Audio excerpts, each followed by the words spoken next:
顾问，这台到底是什么东西啊？这台是我们新出的畜牧专用负压扇，它的尺寸有达到69寸。这个负压扇跟水冷扇有什么差别啊？差别在于说，负压扇是强制排风，特别是应用在密集饲养的鸡舍或者是猪舍，它需要在短时间之内迅速把空气做换新。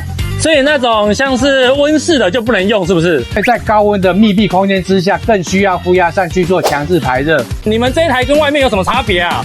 我们目前跟人家差异在于它的风量，目前市面上常见的风机的风量大概是4万立方，我们这一台的风量达到7万立方。跟对标还有其他差别吗？目前的话，市面上传统的 EC 马达跟我们这一颗是 EC 马达，它的能源效率我们 EC 马达可以节能30%。想要在我的畜牧场加装这一支，我要怎么订购啊？请联络我们的业务服务人员。如果你家是养猪、养鸡、养牛的，你就需要这台大型的负压扇，它绝对能够帮你赚钱，让你发大财。